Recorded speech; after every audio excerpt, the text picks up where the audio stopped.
Malacca strait चीन की जान कहा जाता है, जिसे मलक्का डायलेमा कहा जाता है। मतलब समझिए कि चीन जो तेल खरीदता है स्ट्रेट ऑफ हॉर्मुज से होता हुआ, गल्फ देशों से होता हुआ, उसकी आवश्यकता का 80% तेल ट्रेड इसी स्ट्रेट ऑफ मलक्का के थ्रू होता है। हाल ही के दिनों में जब से स्ट्रेट ऑफ हॉर्मुज चर्चा में आई, तब से स्ट्रेट ऑफ मलक्का चर्चा में आने लगी कि स्ट्रेट ऑफ हॉर्मुज को तो पकड़ने से भारत, चाइना सबको नुकसान हुआ, लेकिन अगर मलक्का को पकड़ लिया जाए तो चाइना का नुकसान बहुत ज्यादा होगा। चाइना का अगर ट्रेड वॉल्यूम डिस्कस किया जाए तो कहा जाता है 30 से 40% टोटल चाइना का ट्रेड जो एशिया से हो रहा है, अफ्रीका से हो रहा है, इवन यूरोप के, विशेष रूप से जो मेडिटेरेनियन सी में स्थित देश हैं, उनके साथ होने वाला व्यापार स्ट्रेट ऑफ मलक्का से होकर निकलता है। यही कारण है कि चाइना हमेशा मलक्का का बाईपास ढूंढता है। कैसे ढूंढता है? उसने म्यांमार के अंदर चाइना म्यांमार इकोनॉमिक कॉरिडोर का निर्माण सोचा। उसने भारत के साथ उत्तर में यहां पर होते हुए पाकिस्तान के साथ मिलकर के चाइना पाकिस्तान इकोनॉमिक कॉरिडोर का निर्माण सोचा।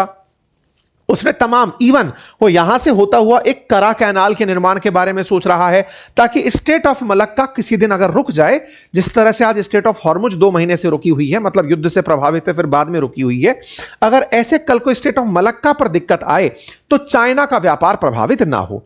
जब चाइना इस बात को लेकर इतना चिंतित है तो चर्चा उठती है भारत के पास एक बहुत ही स्ट्रेटेजिकल लोकेशन प्रेजेंट होने की। वो स्ट्रेटेजिक लोकेशन ये वाली है, जिसे आप ग्रेट निकोबार की लोकेशन कहते हैं। इस ग्रेट निकोबार से सुमात्रा आइलैंड 150 किलोमीटर दूर है, जैसे कि हमारे निकोबार से अंडमान 100 किलोमीटर दूर है। मतलब ये 163 किलोमीटर है और ये 150 किलोमीटर, 163 किलोमीटर दूर सुमात्रा है। यहां के 163 किलोमीटर से होकर के जहाज निकलकर मलक्का स्ट्रेट से होते हुए साउथ चाइना सी के अंदर पहुंचते हैं। चर्चा यह बन रही है कि भारत इसे इसलिए डेवलप करना चाहता है क्योंकि यह बड़ा ही स्ट्रेटेजिकल पॉइंट है भारत के पास, कि यदि कल को भारत की चाइना के साथ बिगड़ती है किसी बात पर, तो हम इस जगह यानी कि ग्रेट निकोबार पर प्रेजेंट रहकर इन्हें यहां से गुजरते हुए जहाजों को दिक्कत खड़ी कर सकते हैं। आपके दिमाग में सवाल आएगा, यह अचानक ख्याल आया है क्या? नहीं, बहुत लंबे समय से चर्चा चल रही है। ऑलरेडी हमारी यहां पर एक ट्राई सर्विस कमांड काम करती है। हमारा आईएनएस जहाज यहां पर खड़ा हुआ ऑलरेडी रहा हुआ है। मतलब यहां ऑलरेडी हमने अपनी स्ट्रेटेजिक प्रेजेंस बनाई हुई है और हम यहां पर और ज्यादा तेजी से बढ़ते हुए जाना चाहते हैं। क्या बढ़ना चाहते हैं हम, क्या बनना चाहते हैं यहां पर हम, तो इसके बारे में मैं भी थोड़ा सा बताता हूं।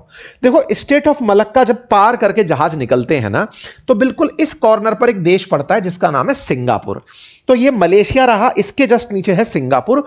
ये जो सिंगापुर है ना साथियों, ये जो जहाज स्ट्रेट ऑफ मलक्का से होकर गुजरते हैं साउथ चाइना सी के लिए, वो जहाज सिंगापुर में विश्राम करने के लिए रुकते हैं। बिल्कुल वैसे ही जब आप हाईवे पर चल रहे होते हैं तो रोड साइड आपको रेस्ट एरिया की जरूरत पड़ती है, चाय पानी पीने के लिए होटल की जरूरत पड़ती है, होटल्स की जरूरत पड़ती है। बिल्कुल वैसे ही मलक्का से निकलते हुए जहाज जब लंबा चल के आते हैं तो उन्हें एक जगह ट्रांसशिपमेंट की जरूरत पड़ती है, पोर्ट ऑन कॉल की जरूरत पड़ती है, कि वो यहां पर रुक करके जहाज को रिफिल कर सकें, क्लीनिंग करा सकें, जो भी उसके अंदर सीवेज आइटम है उसको डस्ट कर सकें।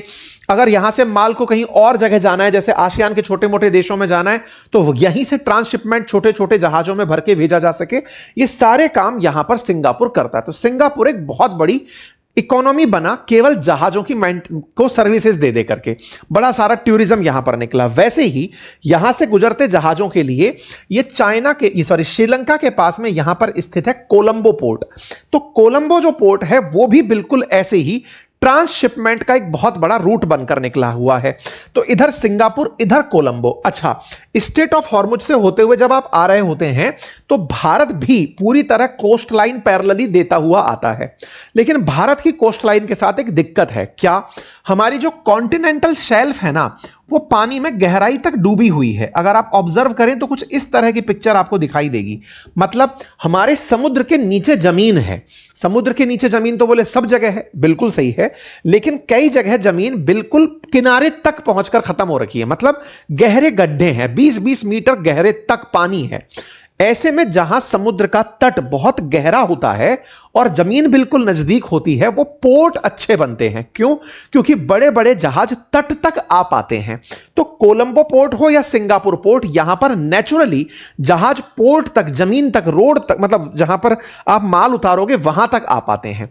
लेकिन भारत के बहुत सारे पोर्ट को हमें खोद खोद कर मट्टी समुद्र के नीचे से निकाल निकाल कर जहाजों को लाना पड़ता है। चाहे मुद्रा पोर्ट लाना पड़े, चाहे जेएनपीटी लाना पड़े, पोर्ट ब्लेयर, इन सब के लिए हमें लाना पड़ता है। ऐसी फैसिलिटी इस ग्रेट निकोबार में प्रेजेंट है। कौन सी? अब ध्यान से समझिए। जब जहाज यहां से गुजर रहे हैं तो वो कोलंबो पोर्ट में रुक करके रेस्ट करते हैं, क्योंकि जहाजों को पहुंचने में कई दिन लगते हैं, पानी के जहाजों को, मतलब 20-20, 30-30 दिन लग जाएंगे। स्ट्रेट ऑफ हॉर्मुज से पता चल रहा है चाइना पहुंचने में। तो बीच में रुक करके उन्हें जब जब तट पे लग करके अपनी सब काम रिफिल वगैरह करनी होती है, उस समय पर कोलंबो पोर्ट बहुत तेजी से डेवलप हो रहा है। आप सोचकर देखिए कि चाइना ने यहां पर श्रीलंका के इस कॉर्नर पर हम्बनटोटा पोर्ट को 100 साल के लिए, 99 ईयर के लिए श्रीलंका से लीज पर ले लिया था, उसे डेट ट्रैप में फंसा करके। तो यहां से जो हम्बनटोटा पोर्ट लिया था, वो हम्बनटोटा पोर्ट भी इसीलिए लिया था कि कल को कोलंबो पोर्ट की जगह मेरा अपना एक तरह से ढाबा और रेस्टोरेंट होगा, वैसे समझिए। तो भारत के लिए एक अपॉर्चुनिटी है ग्रेट निकोबार को वैसे ही डेवलप की जाए। ग्रेट निकोबार को डेवलप करने में यहां पर अगर हमने सेम यही फैसिलिटी डाल दी जो उपस्थित है कोलंबो पोर्ट में, जो है सिंगापुर में, तो यह भारत के लिए एक बहुत बड़ी अपॉर्चुनिटी बनेगा। कैसी अपॉर्चुनिटी? जब जहाज यहां रुकेंगे तो जहाज के साथ साथ ट्रांसशिपमेंट शुरू होगा। आज भारत का सामान कोलंबो से यहां पहुंचता है, अंडमान निकोबार से हमारे नॉर्थ ईस्ट में पहुंचना शुरू हो जाएगा, चेन्नई पहुंचना शुरू हो जाएगा। ये तमाम जगह पर हम यहीं से अपना सामान पहुंचाना शुरू करेंगे, ऐसे हम कयास लगाते हैं। स्ट्रेटेजिकल इंपॉर्टेंस तो है ही है। और हम इस क्षेत्र को अगर सामरिक रूप से, स्ट्रेटेजिक रूप से डेवलप करने के अलावा अगर यहां पर फ्री ट्रेड एरिया बना दिए, जैसे दुबई बना हुआ है, बिल्कुल अगर ऐसा इसको डेवलप कर दिए, तो हमें सिंगापुर दूसरा अपना शहर बनता हुआ दिख जाएगा। कुछ इस तरह की प्लानिंग इस ग्रेट निकोबार को लेकर चल रही है। और इसी को लेकर के हाल ही में नेशनल ग्रीन ट्रिब्यूनल ने परमिशन दे दी। 80,000 करोड़ रुपए की लागत से बनने वाला पब्लिक प्राइवेट पार्टनरशिप पर ग्रेट निकोबार प्रोजेक्ट को हाल ही में नेशनल ग्रीन ट्रिब्यूनल ने यह कहते हुए परमिशन दे दी कि यहां जो पेड़ पौधे कटेंगे उन्हें कहीं और लगा देना, यानी जितने पेड़ यहां काटोगे भारत में कहीं उन पेड़ों को लगा देना। तो तय हुआ कि यहां पर अगर 60 किलोमीटर क्षेत्रफल में, किलोमीटर स्क्वायर क्षेत्रफल में पेड़ कटेंगे, तो 97 किलोमीटर स्क्वायर का क्षेत्रफल के आसपास उतने ही पेड़ हरियाणा के आसपास अरावली के अंदर लगा दिए जाएंगे। तो यहां की एरिया को इस तरह अरावली से कंपनसेट कर दिया जाएगा कि वहां पेड़ लगा दिए जाएंगे, ताकि कंपलसरी एफॉरेस्टेशन जो कैंपा एक्ट बना हुआ है उसको काम में लेते हुए पौधों को किसी तरह से पर्यावरणीय नुकसान इंसान तक नहीं होने दिया जाएगा और दोनों काम हो जाएंगे। ठीक है, उम्मीद है अब आप लोगों को यह पूरी कहानी समझ में आ गई। बनने के पीछे का असल उद्देश्य इसका सामरिक महत्व था, चीन को जवाब था। चीन को क्यों? क्योंकि चीन ने ऑलरेडी स्ट्रिंग ऑफ पर्ल्स के माध्यम से, चाहे ग्वादार पोर्ट हो, हम्बनटोटा हो, चाहे चटगांव हो, क्यांगफू हो, इनके थ्रू भारत को चारों तरफ से ऑलरेडी घेर रखा है। तो स्ट्रिंग ऑफ पर्ल्स के लिए हमने ये जो डायमंड का जाल बुना है, इस डायमंड के जाल के लिए हमें ग्रेट निकोबार में बैठना जरूरी था।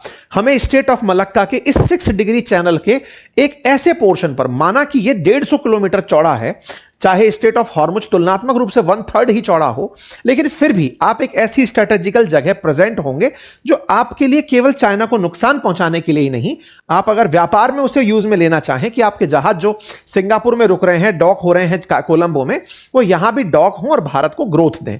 तो जिस तरह से स्टेट ऑफ हॉर्मुज चर्चा में आई, तो स्टेट ऑफ मलक्का से भी इसका स्ट्रेटेजिक इंपॉर्टेंस लोगों ने डिस्कस करना शुरू किया। ठीक है, तो उम्मीद है कि अब आपको यहां पर समझ में आया हो कि कोलंबो और सिंगापुर पोर्ट पर जो निर्भरता है भारत की, उसे कम करने के लिए शायद इसका इस्तेमाल किया जा सके। समुद्री मार्ग जो यहां पर पोर्ट के ऊपर पोर्ट ऑन कॉल व्यवस्था है, उस पर ट्रांसशिपमेंट फैसिलिटी को भारत के लिए भी यूज में लिया जा सके, ये तमाम चीजें यहां पर डिस्कस होना शुरू हुई कि ये इस तरह से भारत के लिए उपयोगी होगा। अब सवाल क्या है?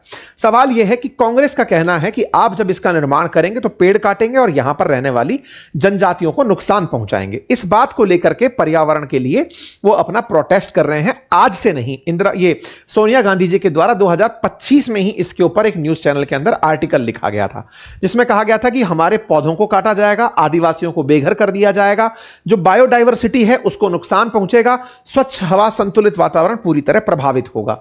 साथ में कहा जाएगा कि यहां पर फिलहाल जिस तरह के नुकसान हो रहे हैं वो पर्यावरण के लिए नुकसान है और आदिवासियों के लिए बड़ी चिंता की बात की गई। कहा गया कि यहां पर लेदर बैक जो समुद्री कछुए हैं जो गलाथिया बे में पाए जाते हैं, उनके जो प्राकृतिक आवास है उसे नुकसान होगा, जो रेन फॉरेस्ट है उसे नुकसान होगा, खारे पानी के जो मगरमच्छ और मैकाक यहां मिलते हैं बंदर, उन्हें यहां पर नुकसान होगा। वानिकी के हिसाब से बताएं तो 1.82% जो जंगल है उसे यहां पर नुकसान होगा। ये तमाम चीजें यहां पर कही पाए। बहुत बहुत शुक्रिया, धन्यवाद।